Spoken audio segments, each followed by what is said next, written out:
Yalta, en Crimée, février 1945. Les vainqueurs vont dessiner l'Europe pour près d'un demi-siècle, l'Est communiste, l'Ouest libéral, l'Allemagne coupée en deux.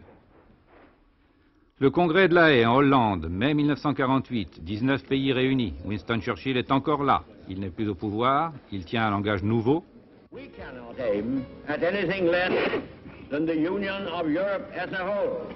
And we look forward with confidence. Nous attendons avec confiance le jour où l'union de l'Europe sera achevée. 3 ans à peine se sont écoulés après le cataclysme qui a laissé presque tous les pays européens à l'état de ruine, population décimée, moyens de production détruits. Avec l'aide américaine du plan Marshall, les économies commencent à se redresser et la reconstruction efface peu à peu les traces de la guerre. Mais l'idée se répand que la prospérité ne reviendra qu'avec l'effort commun des pays européens. En même temps, naissent partout des mouvements populaires favorables à l'abolition des frontières. Un Conseil de l'Europe est créé qui siège à Strasbourg, mais l'impulsion véritable est donnée par Robert Schuman, ministre des Affaires étrangères français. C'est le discours historique du 9 mai 1950.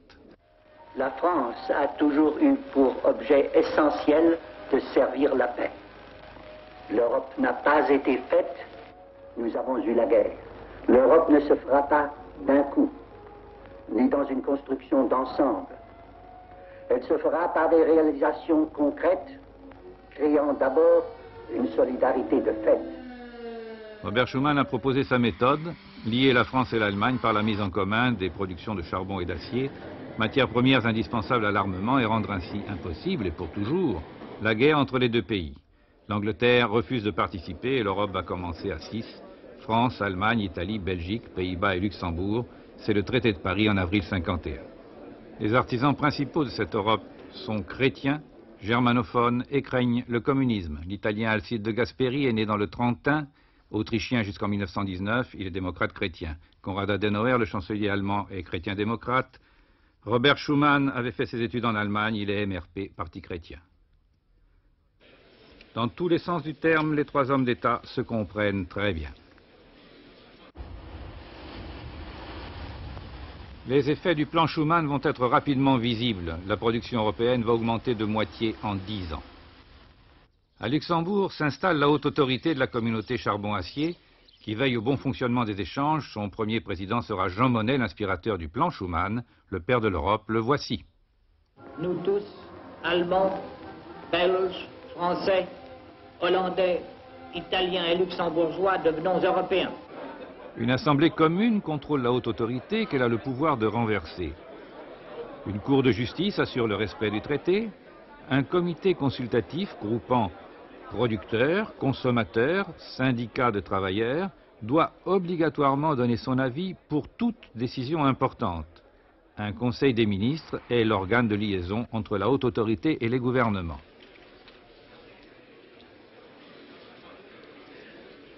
En voulant aller plus vite vers l'unité, on prépare une communauté européenne de défense, la CED, que l'Assemblée nationale refuse.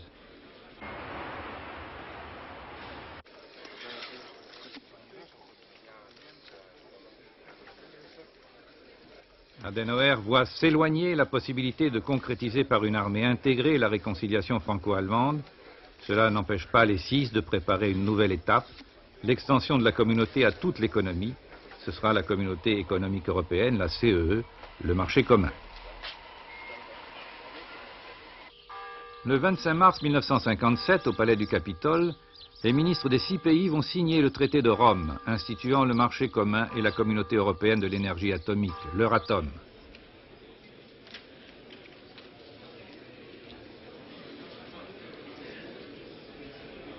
Les institutions sont modifiées, la haute autorité est supprimée, la supranationalité s'estompe, une commission européenne de 17 membres sera le moteur de la communauté, reste le Conseil des ministres représentant les gouvernements, une cour de justice, une assemblée parlementaire qui siégera à Strasbourg.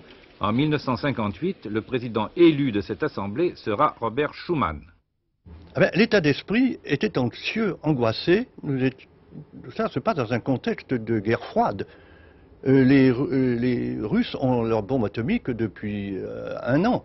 Et ils s'affrontent dans un bras de fer terrible, terrifiant, avec les Américains.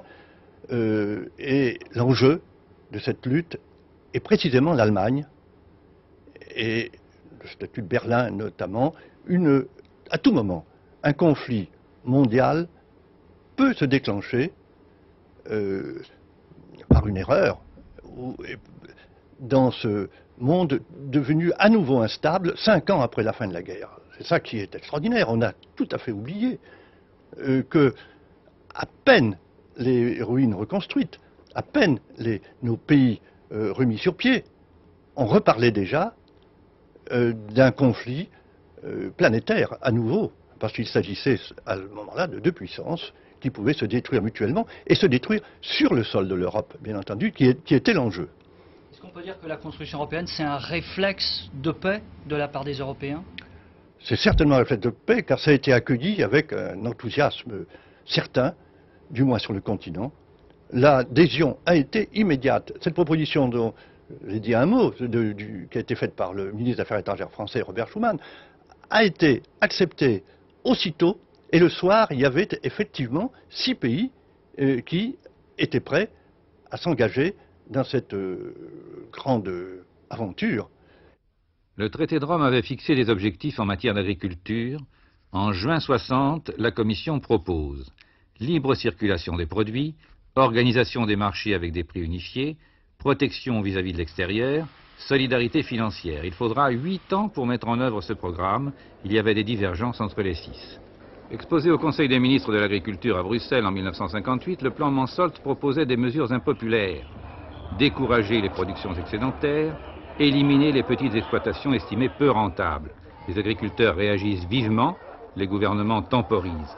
En 1970, la politique agricole commune est achevée, tous les marchés organisés, mais au sein de la communauté, l'agriculture reste un ferment de discorde. L'union douanière sera, elle, bien accueillie. Le tarif douanier commun sera complètement mis en place le 1er juillet 1968, il ne cessera de baisser. Au total, le tarif douanier commun sera, pour les produits industriels, le plus bas de tous les pays développés. L'Europe ne veut pas être protectionniste. Bruxelles se met en frais en ce 21 janvier 1972 pour accueillir les Anglais, qui se décident à rejoindre le marché commun. Des années d'hésitation et même de controverses, avec des épisodes de tension, où l'opinion publique continentale prenait à leur égard une tournure peu aimable. Des chefs d'État eux-mêmes ont quelquefois perdu patience. Mais enfin, c'est fait, le Royaume-Uni adhère, et le même jour en font autant l'Irlande et le Danemark. L'Europe des 6 devient l'Europe des 9, et l'on sait déjà qu'il y a d'autres candidatures.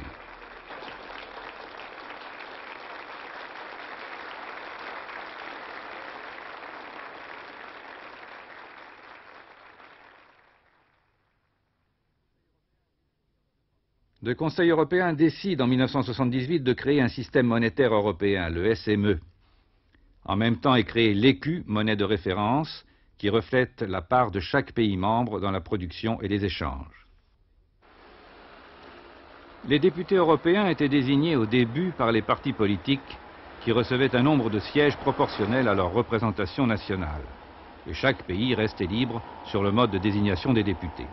En 1979 a lieu la première élection au suffrage universel direct. L'Assemblée comprend 410 membres. Pour chaque pays, le nombre de sièges est attribué en fonction du chiffre de sa population. Et Simone Veil est élue présidente de cette Assemblée, appelée aussi Parlement européen. L'élection selon le mode proportionnel amènera en 1984 l'arrivée en force des députés du Front National. Pour un ethnologue, la tribu des parlementaires est une tribu très particulière parce que ce sont des gens qui appartiennent à 12 pays différents, qui parlent 9 langues différentes et en plus qui se promènent en permanence entre plusieurs lieux. C'est-à-dire, ils vont une semaine à Strasbourg pour les sessions plénières et puis ils vont aussi passer pas mal de temps à Bruxelles pour les commissions, pour les groupes politiques. Bref, c'est une tribu nomade. Et pour un observateur extérieur, l'impression de cette tribu, c'est qu'elle a aussi, elle représente un peu en microcosme ce que peut être l'Europe. C'est-à-dire avec les difficultés de communiquer, avec les difficultés également de s'entendre même sur le plan des cultures politiques qui relèvent d'histoires très très différentes selon les pays. Des différences dans la manière de s'habiller, par exemple, vous pouvez croiser au coin d'un couloir quelqu'un comme monsieur Valéry Giscard d'Estaing qui est habillé comme tous les hommes politiques nationaux de notre pays.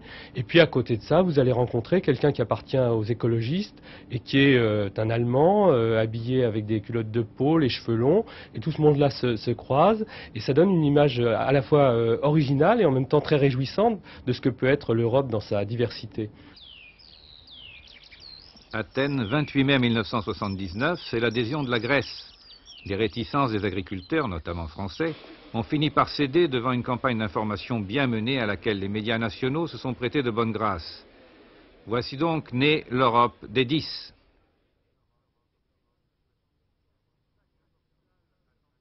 L'Espagne et le Portugal attendront encore 6 ans avant de faire leur entrée dans la communauté. Le 12 juin 1985, ils signent le même jour, à Madrid et à Lisbonne, leur adhésion. Voici l'Europe des 12 pays qui s'équilibrent mieux géographiquement vers le sud. Mais les pays du Soleil sont moins riches que les autres. L'ambition de la CEE sera justement de diminuer les différences de niveau de vie avec l'espoir d'arriver un jour à la parité. L'Espagne notamment, qui se développe rapidement, va montrer en quelques années qu'elle a des ambitions de grande puissance économique. Enfin, le pas décisif est franchi en 1986 avec la signature au Luxembourg de l'acte unique. Il reprend et complète les traités précédents et prévoit la création du grand marché libre européen pour le 1er janvier 1993, c'est-à-dire pour demain. Mais l'Europe, en fait, c'est tout ça. Les 7 de l'Association de libre-échange, les 10 de l'Union de l'Europe occidentale, les 26 du Conseil de l'Europe, les 38 de la Conférence Sécurité et Coopération, plus le Conseil nordique et les traités de la Baltique à la mer Noire, et la Banque européenne, la BERD, créée en 1990 pour aider les pays de l'Est, mais qui déborde au sud de la Méditerranée. Un tel maillage n'existe nulle part ailleurs. Mais ne nous perdons pas dans cet écheveau. Revenons aux institutions de l'Europe des 12. Bruxelles est bien le centre nerveux de la communauté, puisque la Commission européenne y siège.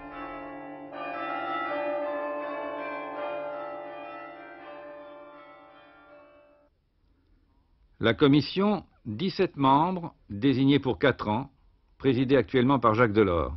Plusieurs rôles différents, proposer au Conseil des ministres des projets de réglementation, être la gardienne des traités et gérer les fonds communautaires.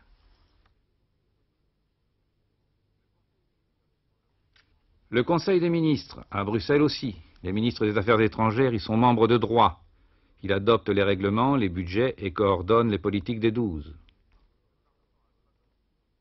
Le Parlement à Strasbourg, Assemblée des représentants des peuples des 12 États, 518 membres, le pouvoir de contrôle sur la Commission, participe à la réglementation, examine et vote le budget.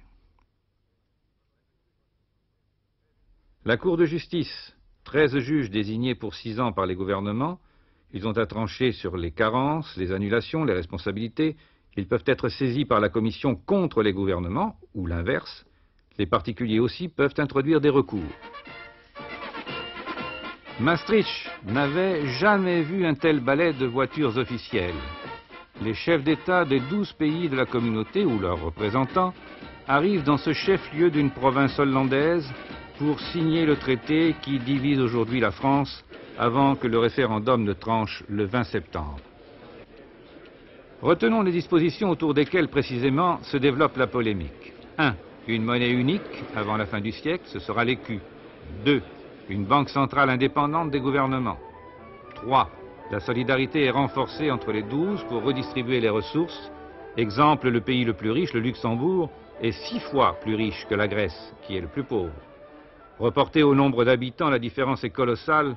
Luxembourg, 370 000 habitants, Grèce, 10 millions.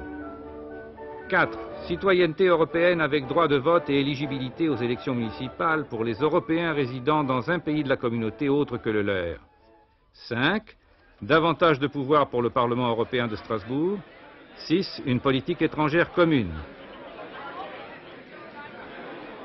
Premier accroc, les Danois ont voté contre le traité. On attend la décision des Français.